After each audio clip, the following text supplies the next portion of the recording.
Hello, my name's Bruce, and I'm a great white shark, and I'm gonna eat ya.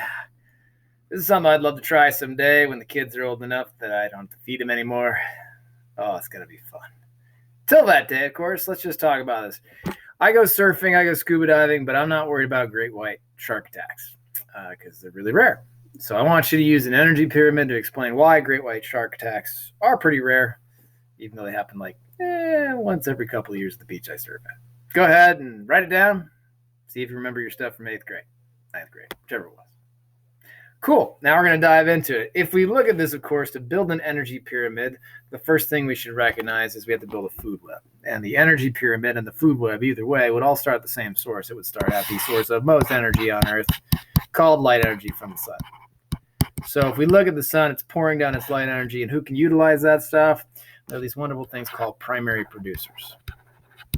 And primary producers, of course, take that light energy and turn it into chemical energy by doing photosynthesis. As they're doing photosynthesis, these primary producers in an aquatic ecosystem, like that of the great white shark, would be things like phytoplankton, right? Phyto meaning plant, because you're in Fight Club, and plankton meaning small organisms that live in the sea. Phytoplankton could be things like algae, diatoms, cyanobacteria. They're the grass of this ecosystem. They're keeping it alive, right? We'll just ignore the weird things that the screen does. Then those primary producers, of course, would be eaten by things like primary consumers. And primary consumers, since we're all consumers, we would know this well, they're going to steal the energy from those things and steal it as chemical energy. We'll continue on that way through the rest of the ecosystem. In the ocean, this would be things like zooplankton. Zoo meaning the place where you go to see animals, even though we say zoo, it's zoo. And this would be things like copepods, those little one-eyed creatures that we saw in our pond scum, or little tiny shrimps, all the creatures that are running around there. Now, if you're going to look into the marine ecosystem, you'd find, of course, who's eating them. And who's primarily eating them as the screen freaks out? That would be things like sardines. And if we look at those sardines and anchovies, they're these little tiny fish with really big mouths because they are secondary consumers. And secondary consumers are one trophic level up. And that's what we're talking about. These are known as trophic levels, which should make you think of heterotroph and autotroph. It's the feeding levels, right? Primary producers will always be at the bottom of it. And then those trophic levels build on top of it so that we go from, first level consumers to secondary consumers. And then, of course, with these guys, these are tertiary, third level consumers, tertiary, right? Now, those guys are going to be the little sardines. They're going to feed on this thing. And then those sardines are going to get eaten by things like squid. And squid are plentiful in the depths. They come up from the depths to feed on those. They fortunately have short life cycles, so they can manage dealing with us fairly well. And those squids are going to gobble them up. They, of course, would be, tertiary consumers, because these are the secondary. My goof up. These are the tertiary. Third level, these are the secondary. You'll get over it, right? And then those squid are fed upon by things like big, ugly elephant seals. Oh, they're beautiful, right? Like a sausage wrapped around with flippers on it. And those elephant seals, of course, are going to dive down to the depths of the ocean. They're going to collect squid, especially in those deep places, gobble them up for their chemical energy. And then finally, of course, them being the quaternary, or the fourth level, quaternary like protein structure, they're fed on very rarely in ecosystems by a fifth level. And the fifth level of consumers, of course, would be Bruce, our great white shark. And there's Bruce up there, right? Hey, Bruce. It's been 12 days. If we look at Bruce, of course, this is my great white shark. He is the rare quinary level producer, or the consumer, because he's feeding off the quaternary level. Now, if we're going to have an ecosystem like this, of course, we got to recognize a fact. When Bruce comes along, say I have one great white shark, and it decides, okay, I'm going to eat myself an elephant seal. That elephant seal, of course, is not going to last it the rest of the year. Instead, of course, it's going to have to feed again. And the problem is, because every time it eats one of those elephant seals, it actually only gets from the elephant seal just 10% of the chemical energy of it. That's because the other 90% is lost as heat. That's an important thing to recognize. Most of what you eat just turns into heat. When we say most, we're saying 90% on average. This is a simplification of it because there's different types of organisms. Get turned into heat as we break down the chemicals, becomes random motion, and goes out into the environment. Which means if one great white shark wants to be supported for long enough to actually survive in a given amount of period, if it only gets 10% from one elephant seal, that means it's going to have to eat 100% of its energy intake, so it's going to need 10 of those elephant seals. Likewise, elephant seals need energy. They have to eat squid, which means each of those elephant seals is only going to get 10% of its energy needs from each squid, but there's 10 elephant seals, so that's 10 times 10. That means we need 100 of these squid. The tertiary level, consumers to feed those elephant seals to feed the one great white shark. That also means that they got to feed on the sardines. They only get 10% with each time they consume one, so they each need 10 of those sardines times the 100, so that's going to mean 1,000 sardines. That's why it's so important that sardines travel around in really large schools, at least they used to, right, before we overfished them. Then, of course, they like shrimp cocktails, so they're going to feed on the zooplankton, but they only get 10% from them each time, right? So that means that for the primary consumers, you're going to need a bonanza of 10 times that. So that's, of course, 10,000 zooplankton, right? So a lot of shrimp cocktails. To feed those zooplankton, they're going to need the salad bar, and the salad bar for them is the primary producers, and that means that you're going to need, of course, 100,000 of those producers to actually fit that area, the phytoplankton, because 10% is all that's passed on, and the rest, 90%, is lost at heat at each level. That's why the pyramid's levels, the trophy levels, get smaller and smaller, right? So if we look at this, this is one of the reasons why I'm not very worried about getting eaten by a great white shark, because to support one great white shark, you need an ecosystem with hundreds of thousands of producers, which means it's going to take miles and miles of ocean to support them. That means for a large, high-level consumer, you're going to need, of course, a large territory. So the chances are that when I'm surfing that I'm going to actually run into a great white are pretty rare, unless you're stupid and you surf where there's a bunch of rocks and seals and you put on a rubber seal suit and you play in the waves like they do. But we won't talk about that right now, right? Now that, of course, would only support one great white, but that wouldn't actually make the next generation. The next generation would be produced from that great white. And this is a sexually reproducing species, so you'd actually need 2 great white adults, which means you need to double that to 200,000 to support just one baby. And of course, that means that you need massive oceans, like the entire ocean, which is why they're a global species, to support a very small population of great whites. We don't actually know how many there are, and it's likely there's not many left because we overfish them, and we overfish the stocks below them, right? So if we look at this, each of these represents a size, and the size representation is what's called their relative biomass. Now, the biomass would be what it would take if you went in there, you caught up all the phytoplankton or all the sardines, you dried them out and just weighed the mass of all the carbon that was inside of them, the carbon-based compounds. This is also a representation of the carbon that was fixed at each level, trapped inside of organisms. This, of course, connects beautifully with this thing that we're also going to look at, which is called gross versus net productivity. All right? So, basic idea with energy pyramids, there's a limit to how many organisms you can have at each level because most of the energy is just wasted as you go to each level, right? If you look at this, this also ties to food chains, recognizing food chains. You're always going to have the arrow going from the thing that's being eaten to the thing doing the eating. So we'll go from those primary producers to primary consumers, secondary consumers, tertiary, quaternary. Usually then go past quaternary because it's so hard to be at the top. That's where the rarest apex predators are, right? That's why they're so sensitive to changes in their environment, like the ones that we do, right? Trophic are the feeding levels. If we look at another beautiful representation of it, could be this simple pyramid where they've actually measured the amount of calorie, the energy in each level of that, and you can see, but it drops by a factor of 10 in each spot. Now, that's simplified because we got to recognize there's also cold-blooded versus warm-blooded creatures. That's going to change how fast they use up those resources. So you're going to have a lot more crocodiles than you could, say, large mammals because they're more efficient in the way they use it, right? But for the AP, they will keep it simple, and it will mean that at each level, they're past 10%, and the rest gets turned into heat. 90% gets lost as heat. There's a nice graphic from the book saying that most of what you eat just gets lost as heat, whether it's decomposing, whether it's a consumer eating a producer, or the producer doing photosynthesis, where most of it's just random motion from the heat, gets turned into heat energy, right?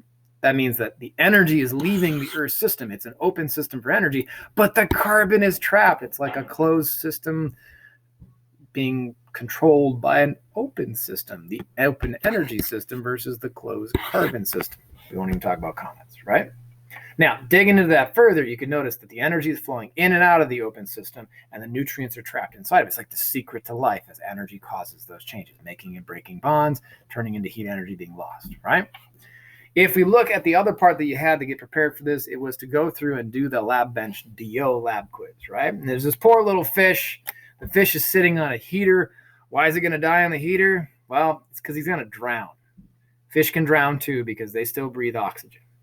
If we think about sodas, if you leave a soda out on a warm day, what's going to happen to the soda? It's going to go flat because as it heats up, the particles inside of it are going to move faster. And as the particles of water move faster, those non-polar particles, which are gases, they, of course, have no hold on them, so they wiggle their way out. That's why it comes out of solution. Increasing temperature decreases gas solubility, as you learned in chemistry last year. Sure.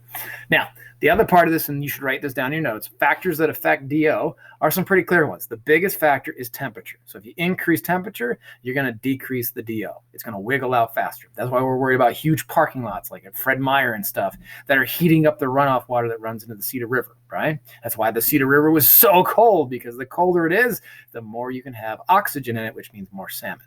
That's why it has salmon in it, right? Now, on top of that, we can look at the photosynthetic element of that. And that's the idea that if you have more sunny days and the ability of that water to be nice and clear to let the sun through, you're going to have an increase in photosynthesis, which will increase the amount of dissolved oxygen, right?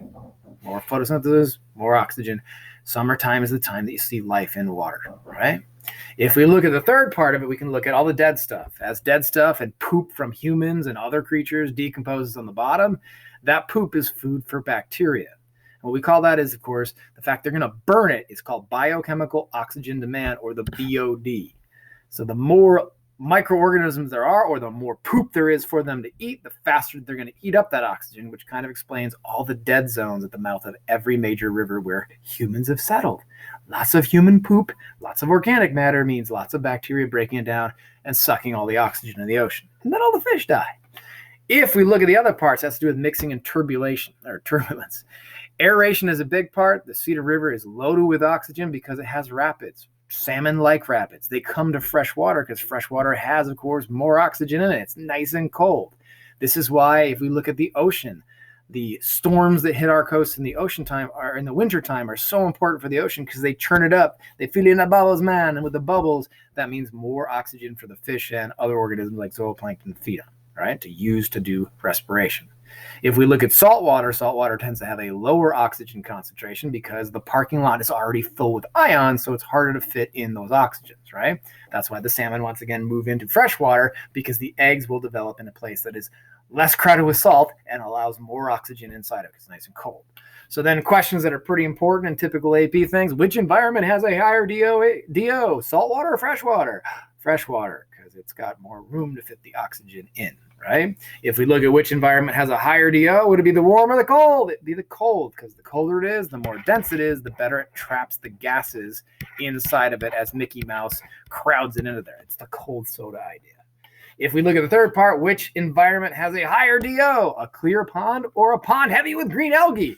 You see the green algae and you're like, yeah, baby, it's going to do photosynthesis. But the problem is it might be green on the surface, and then below it, it's dark and it's black. And what that creates, of course, is an algal mat. The stuff on top is doing photosynthesis, but the stuff on the bottom is dying because it can't get sunlight. And then, of course, bacteria come in and they start decomposing it, which drops the DO. And that's a great way to eutrophy, to kill a water body source. It's also the cause of the dead zones that we have as we put fertilizer into things like the Gulf of Mexico. Huge algal mats develop. They suck out the oxygen when they die, right? Things that we look in terms of measuring the amount of oxygen, there's this thing called the nomograph, where basically you're comparing the amount of oxygen you measured versus the water temperature, and you basically draw a straight line across. The higher the percentage, like up in the 80 and the 90%, would mean that you have a very low water temperature and a very high concentration of oxygen. That's what we see in the Cedar River. That's why there's still salmon there, and you can go fishing and stuff when it's allowed. So, cold water holds more. Cold is good. And you're like, hey, the oceans are warming up.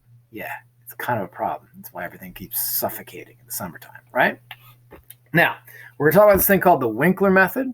This is the idea of using dissolved oxygen to find the amount of carbon fixed to determine a thing called gross productivity. I know, sounds exciting. But the idea is simple. If we want to know how much producers like plants are making oxygen, we can't go up to them and say, hey, how much carbon did you fix today, man?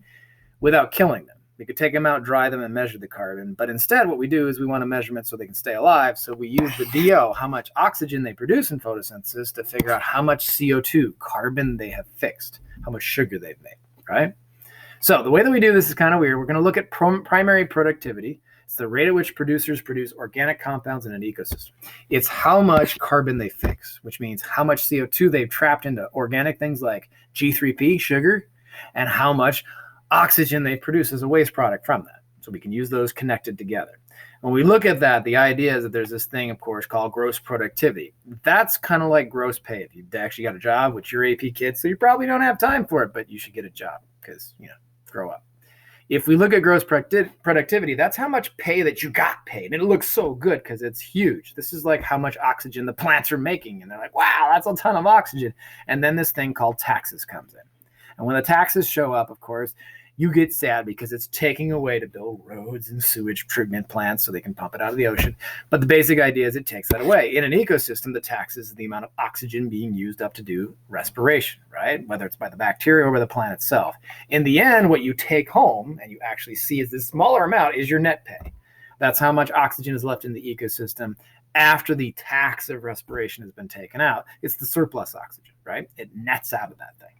So an experiment that's shown on that was excellent is talking about this wonderful setup because they're going to have experimental questions. It'll probably be at least one of the prompts that they give you. And if you look at the variables that are going on, they're changing in this, of course. Their independent variable is the light intensity. It's having different numbers of wraps to see how that affects their net and gross productivity. Really, gross productivity is their goal of this one, right? You can see that them things that they're controlling, they've got a group with no light. That should just be doing respiration. It's the taxes. Then they change the number of wraps, but they should have done it at a consistent interval of like 2 each time, but they've got a spread, right? They've got one with full sunlight. That would tell you how much oxygen they would be producing in their net productivity because they're also doing taxes there.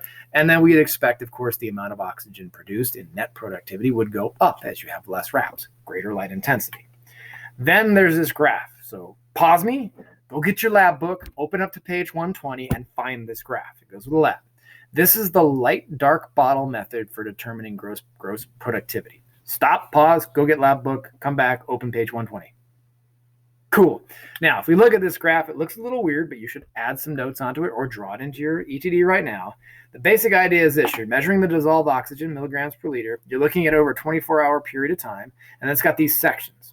The sections basically go this way. At the start of the experiment, you take the initial dissolved oxygen. See how much oxygen is in the water in the first place, right? Before photosynthesis occurs. Then what you do is you take the light bottle.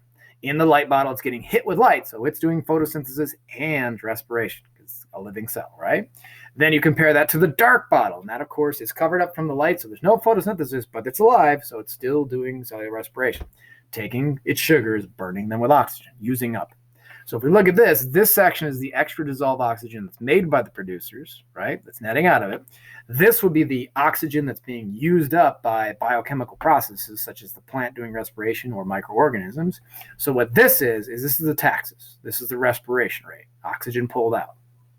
This one on top, this is the net productivity, the net pay. And you can easily figure out both those things by comparing them to the initial, by subtracting them, basically. But what they're going to ask you to find is the gross productivity, and that, of course, is the difference between the light bottle and the dark bottle, because that's the total amount of oxygen that was in there with the taxes as well, before the taxes were taken out. So this would tell you the amount of DO that was made, total, right? And will tell you the amount of carbon that was fixed, even before the taxes were subtracted from it. So the formula for it's very simple. You take the light DO, you subtract the dark DO, the difference between them is the total amount of carbon that was fixed or the oxygen produced, the gross productivity, the paycheck that's big and juicy until they take out the taxes, right? Respiration. Other parts that we should notice is in this light bottle, respiration is happening as well as photosynthesis. That's why we have to worry about that this chunk right here only represents that part, not the entire gross, because the gross would take out the taxes as well, the respiration. Cool? Other formulas you want to make sure that you know. If you want a gross productivity, light minus the dark, right? Taking out the taxes. Then if you want to know respiration, you just start with the initial and the dark. That will tell you how much they're using it up. Then if you want the net productivity, pretty handy, you take the light, subtract away the initial, and you know how much extra oxygen was produced there, right? Cool. Now, that is the end of the EcoBlitz for me. Of course, we'll hit it more if we come back to school. But these are the semester one big ideas and scars. You should look through this and see if you can explain all of these prior to your exam, whenever that happens, right? We already did this one before your exam, but you should look back through them, right? Don't be no tata-hata, spider goat. Then, of course, there are the semester two big ideas, and we've hit most of these, including the evolution ones, the diversity of life ones, and we just did all the ecology ones that really matter, right? Now, you're going to make sure you do the hot topics because that will get those as well. All those questions are the ones they love, as well as the sample questions that I'm giving you and could collect. The anatomy and physiology is the stuff that we will come back and visit after this EcoBlitz. So it'll be in the second official week after spring break, where we'll get into more of that, and we'll look at how all the other chapters affect this little crazy creature called the humans. Now, study help and guides for you, because we don't know when your exam is. I usually do this right before the exam. Look, tater tatosis. Number one study guide is your ETDs. And ask yourself, as you're looking through the ETDs, how does this connect to SS webbage, right? How is it science and society? Science is a process, the web of life, energy is connected to it, building blocks. If we look at the other B, it's about balance and equilibrium. The second E is evolution, and then G is genes, right? Ask yourself how the topics that you're looking at the questions connect to all those things, how each ETD is interconnected to them, right? The other part is your scars. You've spent a lot of time getting yourself ready by doing your scars. That was to help you out. If you find that there's stuff you got, you understand it, don't spend time reviewing that. Review the scars that you've forgotten. The labs, and especially the lab benches, are extremely handy. That's why I didn't take them from you. The lab bench was made by Pearson. Lab benches you can still go back and visit. Those will be what they base their essays on, especially the lab-based ones, and most of them are lab-based ones. Practice essays that you're getting, of course, are the FRQs, which you'll get more as the weeks go on. You're working on, of course, 2012 was the first one. 2015 is the one that you're getting this week, ready for after spring break. Pick your 5 most challenging chapters and look at their GRs and the MVPs you wrote on them. Don't go to every GR. That would take forever. Just the ones that you had trouble with. A lot of people have trouble with heredity and inheritance. Others had trouble with things like gene regulation and signaling. So find, chapter 18 or chapter, 24? Well, that was evolution stuff. But anyways, show up early on the test day, which means log on to your computer early, because rushing's a bad thing. It increases stress hormones and prevents your brain from functioning correctly. Research has shown that if you journal for 20 minutes prior to taking a test, it actually decreases your stress levels and increases basically your writing juices. You get in the flow. You can write about anything you want, but gets you in a positive sense and gets your brain networks firing on those things. Get a good night's sleep. Do not stay up all night before your AP bio exam and try to cram, because that won't help you. You either know this stuff or you don't. It's about the preparation before that. And above all, before you take the exam, whenever it is, eat a good breakfast. It's usually at 8 a.m. Not this year, who knows? You need ATP to run your cells, especially nerve cells that are in your brain, because they're the hungriest cells of all, right? You got this, people. That, of course, ends the EcoBlitz for me. The EcoBlitz continues at home for you with these assignments. Eco hot topics and eco sample questions give you the best taste of what's coming, as well as what I put on as the progress checks that you can do at any time on the AP Classroom. You're going to want to scar chapters 53, 54, 55, and look for the hot topics in them, especially the graphs, because they love those. The 2015 FRQs going out to you. That should be done by the 14th of April. The self-scored 2012 FRQ give you an idea how well you're getting ready for this. And then the Lab Bench DO, I just gave you the answers. You can also check on the PowerPoint that has just the PowerPoint information, not me blabbing. That will give you, of course, the answers to the self-quiz and explanations of those as well as it'll give you pictures of our notes that you can actually read, because I won't be talking. Whoa. Biggest thing of all, make us proud, people. We put most of our year and a lot of energy into it. I'm making these videos for you, so hopefully you're utilizing them. I know, they're exciting. But, yeah, good luck. Get your stuff done. It's going to be great. All right, cheers.